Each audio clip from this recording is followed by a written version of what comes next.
It's over. Senator Packwood decides to get out before he's kicked out. It is my duty to resign.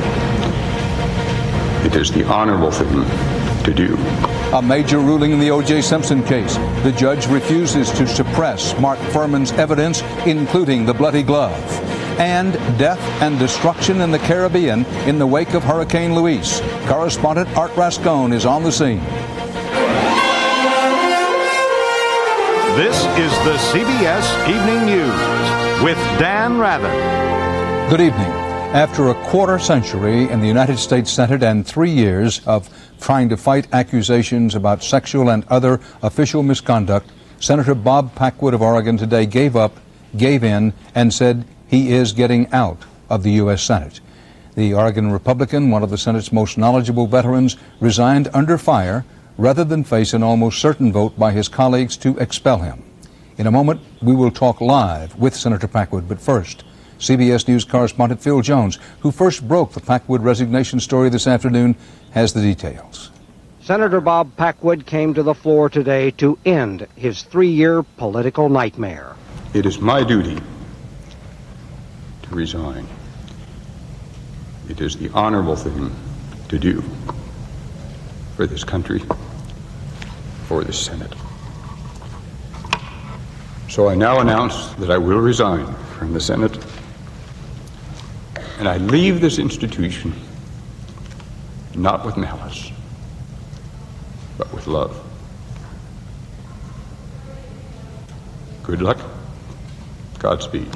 Earlier today, the Ethics Committee had literally unloaded on Packwood, even weighing the evidence, 40 pounds. These were not merely stolen kisses, as Senator Packwood has claimed. They counted every page, 10,145. There was a habitual pattern of aggressive, blatantly sexual advances.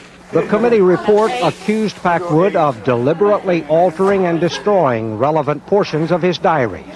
If this were a criminal court, Senator Packwood would likely receive 10 to 16 months in prison. In fact, the Ethics Committee voted to refer all its evidence to the Justice Department. By any standard, in any workplace in the United States of America, he would have been fired, and I voted to fire Senator Packwood from the United States Senate. 18 instances of alleged sexual misconduct were cited. One Oregon campaign worker said Packwood grabbed her ponytail and gave her a big wet kiss with his tongue in her mouth.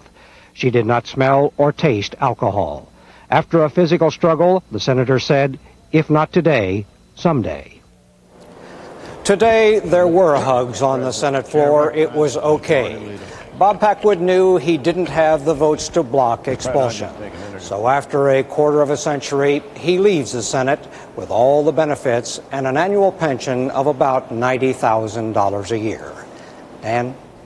Phil Jones, thanks. And joining us now on Capitol Hill is United States Senator Bob Packwood of Oregon. Senator, thanks for doing this. Thanks for being with us. Why did you do it? Which is to say, as late as certainly last night, possibly this morning, you said you would fight it, wanted to fight it, and would fight it. Why did you finally quit? Because, Dan, I finally said it is the decent thing to do, the honorable thing to do. If we were going to go through a vote in the Senate, I was going to have to put the Senate through a dishonorable process, and I just didn't want to do that. I love the institution too much. I will miss it, but there is another life, and it's time to move on. And what are your plans now? After 25 years plus in the Senate, what do you plan to do? You know, Dan, I've been in the Senate so long I hadn't given it any thought. We all say we're going to write. Whether I'll write or not, I don't know. But for the moment, I just want to tidy up my affairs, clean up my desk, take care of modest and minor arrangements, maybe take a couple of days or a couple of weeks vacation, and then decide. But I really haven't given it exact thought. In the few seconds we have left, biggest regret? Biggest what, Dan? Biggest regret? Oh, the biggest regret is I will be gone at the very time when we are going to make the first major effort at trying to balance the budget, and I would have been a major part of that. My committee would have had the issues of Medicare and Medicaid and welfare. I would have liked to have been a part of that, but no one is indispensable to the process. Senator Bob Packwood, thanks. Thank you, Mr. Rather. At the O.J. Simpson murder trial today, Judge Lance Ito told a jury of, quote, unhappy campers that the end is in sight. The judge said the defense will rest its case tomorrow. But, as correspondent Bill Whitaker reports now, a ruling by the judge means it will not be the dramatic ending Simpson's lawyers were planning. Who's next? Our final witness, Your Honor, is Detective Mark Furman. That was to be the Dream Team's dream finale and the prosecution's worst nightmare. But late today, Judge Ito said California law wouldn't allow it because Furman would only take the fifth. The court will therefore deny the request to recall Detective Furman at this time in front of the jury. The defense had wanted to have the jury hear the ex-detective invoke the Fifth Amendment, as he did 3 times yesterday out of the jury's presence. Detective Furman, did you plant or manufacture any evidence in this case? I assert my Fifth Amendment privilege. Though taking the fifth may look bad, if Furman had answered even one question, he'd have had to answer a host of others raised by his incriminating tapes, perhaps opening himself up to perjury charges. Today, Furman spoke only through his attorney. Mark Furman regrets the inconvenience and harm that he has caused a lot of innocent people to suffer. That's all I can really tell you about that. He's sorry, and I don't know if that's enough.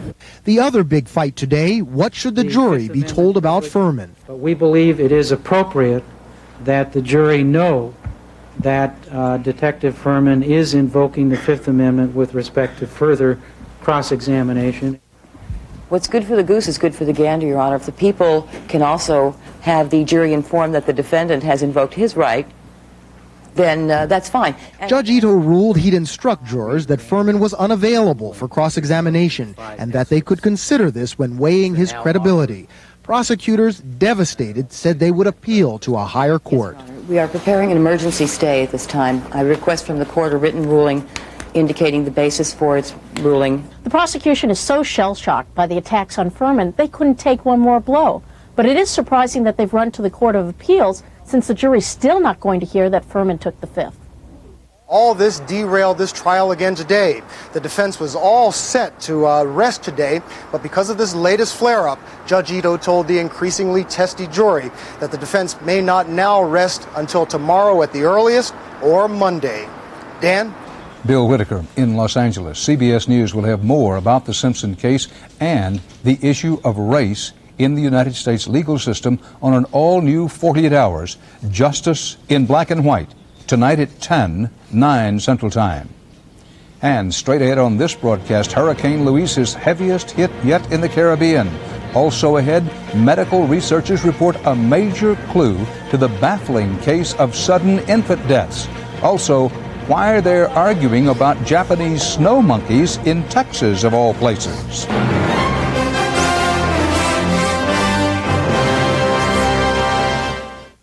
Tylenol Extended Relief. They named it Tylenol Extended Relief because it's extended relief. I can't give it a better name than Tylenol Extended Relief because that's what it does. Remember, it's Tylenol Extended Relief. Perfect name, great product. I'm fainting. Walter the dentist is coming over and I got gas. So I take my Lanta Gas Relief gel caps. My Lanta Gas has the best and only medicine for gas relief and an advanced gel cap.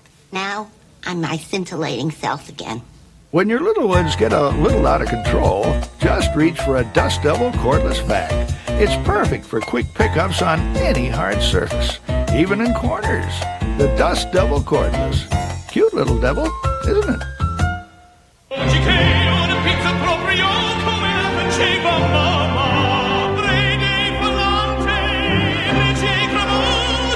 New color pizza from Baskin-Robbins, the world's coolest ice cream pizza. Mama was a genius. Powerful Hurricane Luis has moved back out into open seas. It is not now expected to hit the U.S. mainland, but heavy surf advisories are up tonight along much of the U.S. East Coast. Luis is blamed for at least 13 deaths in the Caribbean, most on the island of St. Martin. CBS News correspondent Art Rascone is there. This is Ground Zero, an island literally in ruins, receiving the worst of Hurricane Luis's fury. Stephen Latang is one of thousands now homeless. I was almost pushed out, by the wind. It was horrible. St. Martin used to be a prime tourist stop. Now the bay is a junkyard of boats, toppled on top of each other. The rudder's totally destroyed here. American Ron McDuffie made a living chartering tourists, but not anymore. It's the meanest hurricane he's ever seen. This wasn't a hurricane. This was nature's cleansing of the earth. One resident braved the 140-mile-an-hour winds to record the strongest storm to hit the island in half a century. By the time the hurricane passed, everything was damaged. Several beachfront hotels were destroyed, swept out to sea. As if this damage were not bad enough, there are places beyond the mountain that are still unreachable. Residents who have left that area talk of nothing but complete devastation. Up on the hill, they call it Industry Drive, going up, there are actually no houses. So for now, hundreds line up for rationed food. There is no electricity, no running water, and little communication. The island is paralyzed. The island has been devastated, and what do we do now? And nobody knows. It's tough to find anyone in charge here. A society struggling to find order in the midst of so much chaos and destruction. Art Rascon, CBS News, St. Martin. Researchers at Harvard Medical School tonight report finding what may be the first major clue to the cause of crib death. The tragic and mysterious malady is responsible for the sudden and unexplained deaths of thousands of infants a year.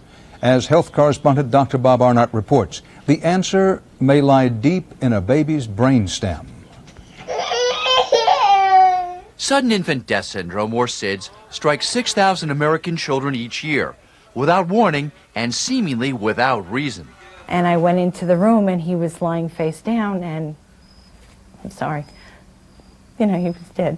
Anna Kennedy's 3-month-old son Vincent died suddenly during a nap. I think the frustration of not knowing, how he died. But now, for the first time, doctors may be able to explain why.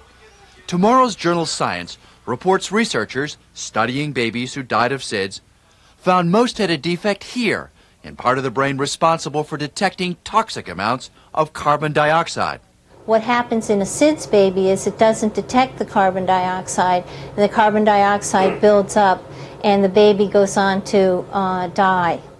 That seems to happen more often when a baby is placed face down, and carbon dioxide builds up in a mattress, blanket, or pillow.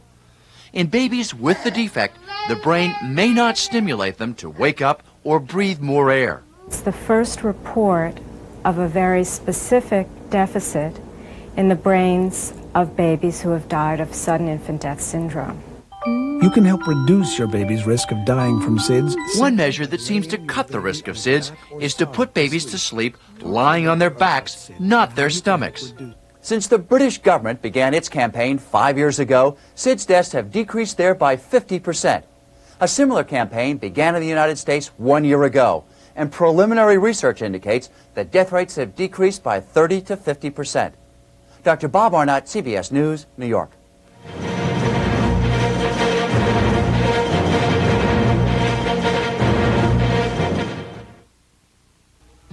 I've stopped playing baseball now, but my son Reed just signed a pro contract. Sometimes we go over his game, and if he asks, I tell him what I know. Like when your muscles get sore, take Advil. Just a couple are strong, fast, and work for me. And Advil's gentle on my stomach. If it'll work on these old muscles, then I know it'll work on mine. Nothing's been proven to last longer than Advil. Advanced medicine for pain. In August, Publishers Clearinghouse surprised one winner. You won $1 million from Publishers Clearinghouse. $1 million? This can't be! Now they'll surprise 30 winners. Starting September 21st, the Prize Patrol will wake up a new winner every morning for a month. It's beautiful. That's 30 winners in 30 days with prizes up to $100,000. Enter today and you could wake up a winner. When I was young, Mom was always making sure I ate right. It wasn't always easy. Well, now we're listening to our doctors and taking better care of our health with Ensure. Ensure is recommended #1 by doctors as a source of complete balanced nutrition. More than a vitamin supplement, Ensure has all the nutrients adults need to help stay healthy, active, be energetic. Drink Ensure as a meal. Or in between, Ensure. To your health, Mom. To our health. Ensure. Doctors recommend it #1. How did all these Japanese snow monkeys end up in Texas? And are they as dangerous as some people think they are? No snow monkey has ever harmed a human being. I wouldn't want to get bit by one to begin with. Who would? But should it be legal to shoot them? In Texas it is. Can she save them? The story tonight on the CBS Evening News. In Washington, federal law enforcement agencies gave their side of the story today to Congress, their version of events leading up to the confrontation at Ruby Ridge, Idaho, that left a U.S. Marshal dead along with the wife and son of white separatist Randy Weaver. Jim Stewart has our report. It was the Bureau of Alcohol, Tobacco, and Firearms on the Ruby Ridge hot plate today. Senators wanted to know why the Bureau ever targeted white separatist Randy Weaver for investigation in the first place. It's very simple, replied one agent. Mr. Weaver volunteered to violate the federal firearms laws. He manufactured and sold 2 sawed-off shotguns. That's a violation of federal law. It's not one that we can just turn our back on and walk away from. The Senate today retraced the roots of the Ruby Ridge shootout, in which Weaver's wife, his 14-year-old son, and a U.S. Marshal were killed following an 18-month standoff at the Weaver's Idaho cabin after he failed to surrender on gun charges. It all began, agents said, when Weaver began regularly attending meetings of the violent and ultra-racist Aryan Nations movement. A government informant who infiltrated the meetings befriended Weaver, who later sold the informant 2 sawed-off shotguns and promised more. He stated on the recorded statement that he hoped these weapons would be going to street gangs. But as with most of federal law enforcement's decisions in the Ruby Ridge case, the senators remained skeptical. It was only 2 guns, they said, and only because the government sought the sale. And I think you try to make out a better case than you've got here when you try to portray Weaver as a major supplier. It's an important question. Did Randy Weaver willingly sell weapons, or was he entrapped? The answer may explain why he vowed he would never come down from his mountaintop cabin again. A vow that led federal agents to come up after him.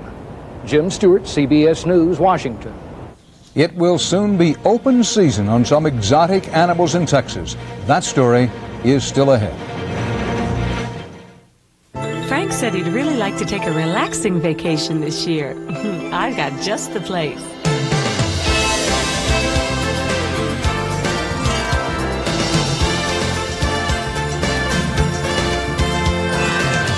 Honey, when you're this relaxed, don't you feel more romantic? Oh, that's been great, sweetheart. Take a 3, 4, or 7-day vacation on Carnival, the most popular cruise line in the world.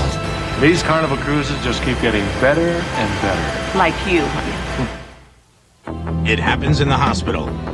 It happens at home. It's the onset of heartburn. It's an attack of acid indigestion. To get to these problems fast, hospitals use fast-acting Maalox. It starts to work in seconds, where Pepsid AC can take up to an hour to start working. Fast-acting Maalox. Hospitals can count on it for speed. And that's just what you need. Maalox. The fast choice for hospitals. The fast choice for home. Please pass the all fruit. Polaner all fruit is real fruit, sweetened only with fruit juice. Would you please pass the jelly? You'll call it delicious, you'll call it remarkable, but please don't dare call it jelly. I'm using Pam, the only leading all-natural cooking spray to cook a low-fat feast. Pam is all natural. It doesn't change the flavor of my good food. To me, it's worth it. For good eating, Pam. She said while you're out, pick up some Correctol. But that one was cheaper. How was he to know? And it looked the same. How was he to know? Know what? Year after year, women have trusted one laxative more than any other, Correctol. Its special formula combines a mild laxative with a stool softener for overnight relief that's gentle, predictable. Well, I got the right kind of motor oil. That he knows. Correctol, the gentle laxative more women trust. O.J. Simpson is on trial for murder. Should racism be on trial too? Justice in Black and White. A new 48 Hours investigation tonight. The clouds lifted over Bosnia today, and U.S. fighter bombers streaked in and stepped up the NATO assault on the Bosnian Serb forces. Still, the Serbs refused to yield to the UN demand to withdraw their heavy guns from around Sarajevo. Peace talks in Geneva are set to begin tomorrow. Well, France was prepared for diplomatic regrets from the U.S. and other allies when it broke a moratorium on nuclear testing this week. But it was not prepared for an explosion of violent protests. Now the French are rushing riot police and foreign legionnaires to the South Pacific. Correspondent Mark Phillips reports. The French nuclear test at Mururoa did more than unleash the Adam's fury under a normally placid lagoon. It unleashed a firestorm of fury across the region, particularly in the neighboring French territory of Tahiti, where anger over the testing has ignited a long, smoldering independence movement. It began as a protest at Tahiti's airport. It consumed the airport terminal and spread downtown. Frustration over the tests and suppressed nationalism proved an inflammatory mixture. The test and the prospect of more sparked demonstrations at French embassies around the world. Campaigns like this one in Australia to boycott French products are gaining strength. Boycott French wine. But despite the protests on the street and diplomatic, Jacques Chirac's government continues to argue that the tests are safe, necessary, and will continue. Nuclear deterrence remains a crucial factor. The international outcry over the nuclear testing has been a trial even for the legendary French arsenal of arrogance. Not only have the tests been carried out against international public opinion, but even here at home, polls show that almost two-thirds of the French themselves oppose the testing. Now the French are bringing police and army reinforcements into Tahiti hoping to stop the protests, but they refuse to stop the tests. Mark Phillips, CBS News, Paris. In Florida, Space Shuttle Endeavour finally got off the ground today just before an approaching thunderstorm and after a month of technical delays. The mission to deploy 2 science satellites. In Baltimore today, some people took the day off from work to honor a man who never does. The parade was for Cal Ripken Jr. Last night, the 35-year-old shortstop played game number 2,131 in a row, surpassing the record set by Lou Gehrig. Ripken's children threw out the first pitch. They were among 46,000 fans, including President Clinton, who came to witness history.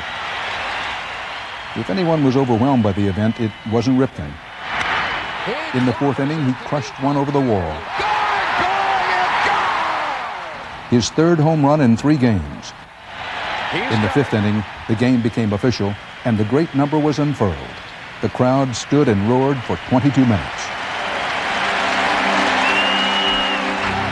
They wouldn't stop until teammates pushed Ripken into a victory lap, all the way around Camden Yards. Joe DiMaggio, the Yankee Clipper who played with Lou Gehrig, was there to bridge the years in the postgame ceremony. Ripken said he was humbled to hear his name spoken in the same breath with the Iron Horse. Lou Gehrig is looking down. He isn't concerned about someone playing one more consecutive game than he did. Instead, he's viewing tonight as just another example of what is good and right about the great American game. Cal Ripken Jr., American working man.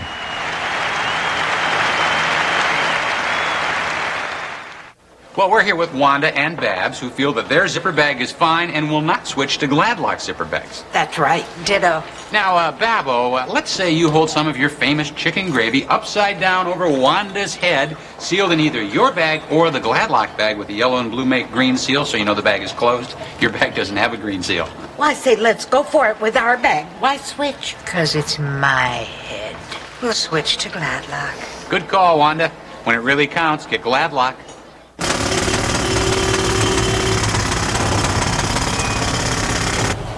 Come on, move the car. Hey, move the car. Hey, what is wrong with you? Move the...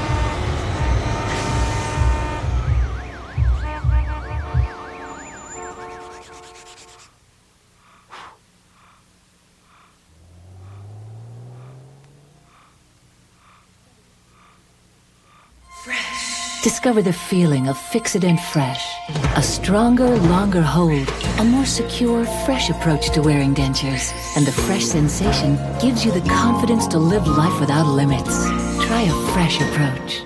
Men, Is gray hair sneaking up on you, right under your nose? It is sneaking up on me. Here, too. You need Just for Men gel. Brush in, and in 5 minutes, rinse. It's the sure thing for a natural look. Just for Men gel.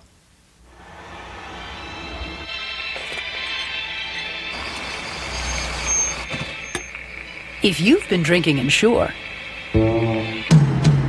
there's a little something you should know. Sustacal has more protein, less fat, and about twice as much calcium. No, Sustacal can't add years to your life, but it might help add life to your years. Finally tonight, Texas has a rather exotic problem. Too many wild monkeys. So, federal and state officials have decided the animals will now be fair game for hunters. And as Bob McNamara reports, animal rights advocates are enraged. Down a dusty road in South Texas lies a small community not marked on any map, where every day for more than a decade, one woman has come to feed the citizens. This big guy here, his nickname is Skeletor. She seeks out familiar faces and studies this small society for clues to human behavior. These guys live in a society that's very similar to humans. But what primatologist Lou Griffin fears will happen here soon has her heart sick. Next week in that tree line over there, we're going to have guys with guns who have been told by the federal government and the state government, it's okay, you can kill them. The new ruling ends 23 years of protection for these snow monkeys, brought from the mountains of Japan where they'd become overpopulated. Over time, the monkeys adapted to Texas plants and hot weather on land offered by a local ranching family. But the new climate of human hostility could cost them their lives. Nobody is promoting the wholesale slaughter of these monkeys. The possibility the group could carry disease has the U.S. Fish and Wildlife Service worried. I wouldn't want to get bitten by one of them or scratched. I just wouldn't want to take that chance. There is no evidence the monkeys carry any disease, and they've never attacked anyone or roamed off the property in large numbers. But fear has fueled the new policy that makes the monkeys fair game. If good fences make good neighbors, then a bad fence can lead to bad feelings. And that's especially true when you live next door to 600 monkeys. You know, the kids can't even go out and swing on the swings because the monkeys are out there. Michelle Cadwallader says her family's decision to bring the monkeys here has been a mixed blessing. They're very human-like, and, you know, they carry those little babies on their back. I think it'd be very hard to look down the barrel of a gun and shoot one. But I'm sure people won't have that problem.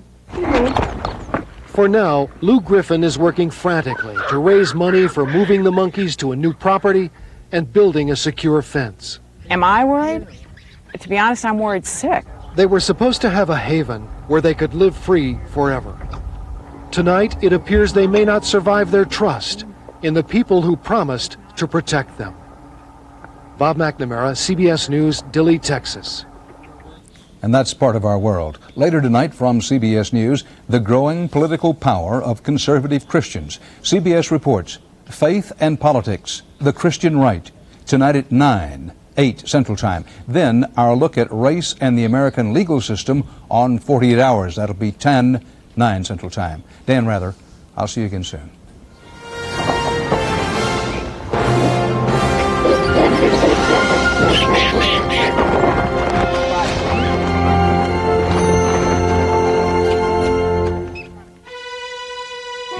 CBS News. Have you seen your country today?